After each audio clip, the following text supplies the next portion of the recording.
जय हिंद साथियों, आप सभी का बहुत बहुत हार्दिक अभिनंदन व स्वागत। देखिए, इस सेशन में हम कुछ महत्वपूर्ण क्वेश्चन लेके आए हैं और चुनिंदा क्वेश्चन है।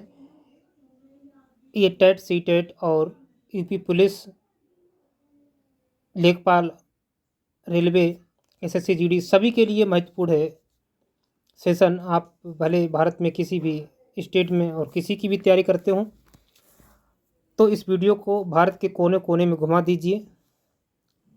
वीडियो स्टार्ट करने से पहले एक रिक्वेस्ट होगी कि हमारे चैनल पर अगर आप पहली बार देख रहे हैं तो सब्सक्राइब ज़रूर कर लें, और वीडियो अच्छी लगे तो कमेंट बॉक्स में 2 शब्द ज़रूर लिखें, जिससे हमें भी मोटिवेशन मिले, आपको पढ़ाने में हमें और रुचि बढ़े, जिससे हम अच्छे अच्छे सेशन चुनिंदा ढूंढ करके ला सकें आपके लिए।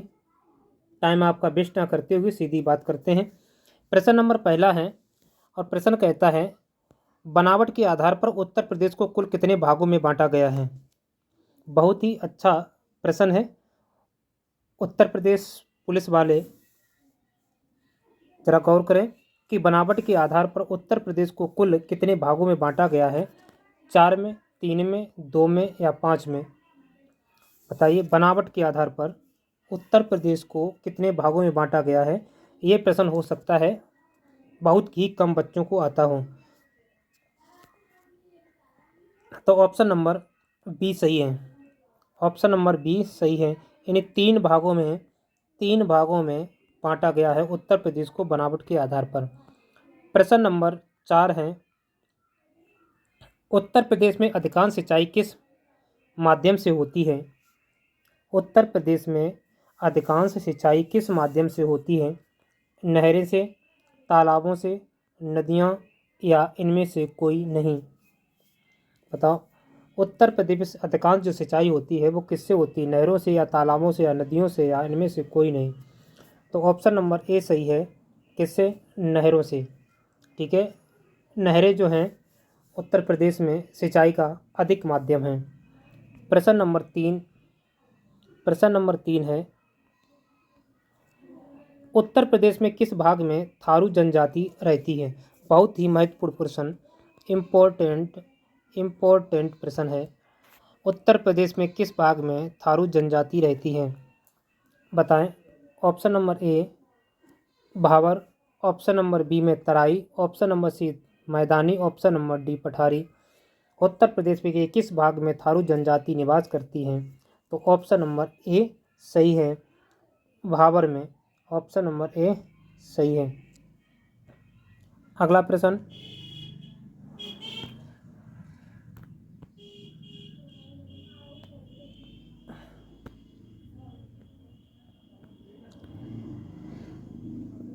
प्रश्न नंबर 4,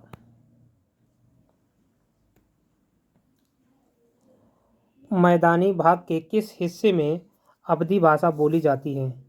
बहुत ही महत्वपूर्ण प्रश्न है। मैदानी भाग के किस हिस्से में अवधी भाषा बोली जाती है। ऑप्शन ए ऊपरी भाग में, ऑप्शन बी मध्य भाग में, ऑप्शन सी पूर्वी भाग में, ऑप्शन डी पश्चिमी भाग में। ये भी महत्वपूर्ण प्रश्न है, इम्पोर्टेंट प्रश्न, इम्पोर्टेंट। बताइए, मैदानी भाग के किस हिस्से में अवधी भाषा बोली जाती है। अगर आपको आंसर होता हो तो तुरंत किया करें। ऑप्शन नंबर बी सही है। ऑप्शन नंबर बी सही है, मध्य भाग में। मध्य भाग में जो है अवधी भाषा बोली जाती है, मैदानी भागों के किसमें, मध्य भाग में। प्रश्न नंबर 4 है, मिर्ज़ापुर किस खनिज के लिए जाना जाता है। मिर्ज़ापुर किस खनिज के लिए जाना जाता है। ऑप्शन नंबर ए चूना पत्थर, option number B dolomite, option number C uranium, option number D glass sand. बताइए, मिर्ज़ापुर किस खनिज के लिए जाना जाता है। चूना पत्थर, डोलोमाइट, यूरेनियम, ग्लास सैंड। किसके लिए जाना जाता है मिर्ज़ापुर। प्रश्न नंबर 5 का आंसर करें। तो मिर्ज़ापुर जो खनिज है वो चूना पत्थर के लिए प्रसिद्ध है। ऑप्शन नंबर ए सही है, चूना पत्थर। प्रश्न नंबर 6 है, समाज की सबसे सूक्ष्म इकाई होती है। समाज की सबसे सूक्ष्म यानी छोटी इकाई होती है। सूक्ष्म जानते हो, छोटी से भी छोटी छोटी सूक्ष्म, ठीक है।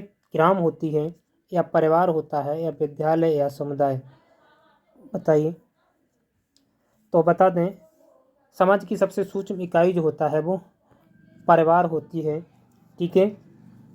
परिवार ही समाज की जीवन प्रथम पाठशाला कहलाती है, ठीक है।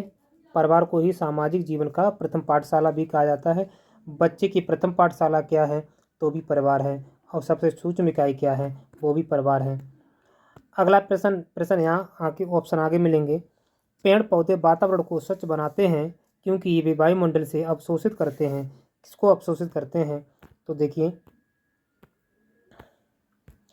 ऑप्शन है पहला CO2 को, NO2 को, O2 को, ऑप्शन नंबर डी SO2 को।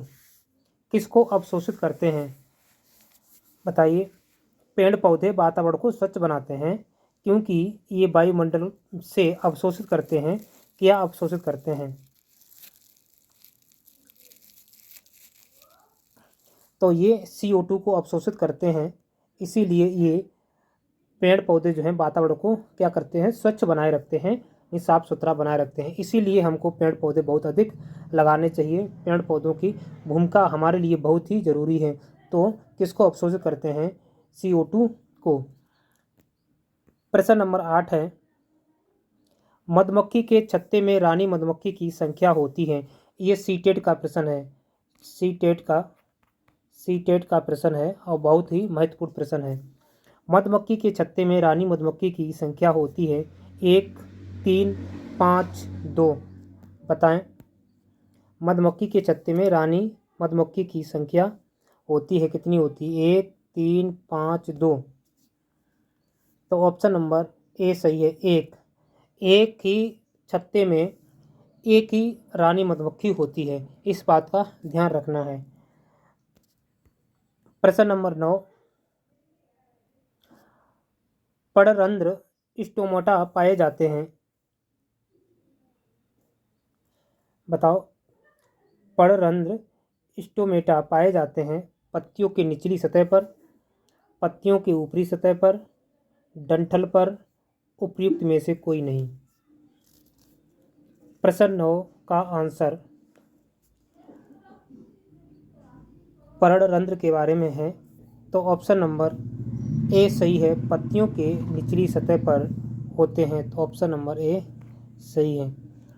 प्रश्न नंबर 10, आवाज़ के सेशन का अंतिम प्रश्न है, पौधे का रसोई घर किसे कहा जाता है, पौधे का रसोई घर किसे कहा जाता है। बहुत ही महत्वपूर्ण प्रश्न, बहुत ही महत्वपूर्ण प्रश्न, इम्पोर्टेंट प्रश्न है, पौधे का रसोई घर किसे कहा जाता है। तो ऑप्शन नंबर 10 का आंसर करें। तो पौधे किस प्रकार से अपना भोजन प्राप्त करते हैं, पत्तियों से, तो पत्तियों को ही कहा जाता है। पौधे अपना किस प्रकार से भोजन प्राप्त करते हैं, पत्तियों से, तो पत्तियों को ही पौधों का रसोई घर कहा जाता है। आज के सेशन के हमारे 10 क्वेश्चन बहुत पूर्ण थे। अगर आपने 10 में से 5 को भी रिवाइज कर लिया और याद कर लिया तो भी आपकी पढ़ाई सही रहेगी। इसी प्रकार से आप 10-10, 15-15 क्वेश्चन को डेली पढ़ेंगे, रिपीट करेंगे, तो एक दिन आप ज़रूर अपनी मंजिल तक प्राप्त करेंगे, ऐसी मेरी भी आशा है। और यदि आप लगे रहेंगे तो एक न एक दिन मंजिल आपको ज़रूर मिलेगी। जब किसी को पाने की आप अगर इच्छा ठान रखे हैं तो वो दिन आपको ज़रूर मिलेगी। बच नहीं सकता, कहीं जा नहीं सकता, क्योंकि आप उसके पीछे पड़े हैं, तो किसी न किसी दिन ढूंढ निकालेंगे। इसी के साथ इस सेशन को एंड करते हैं, और सेशन अच्छा लगे तो लाइक और सब्सक्राइब ज़रूर करें और कमेंट में 2 शब्द ज़रूर लिखें। जय हिंद, जय भारत।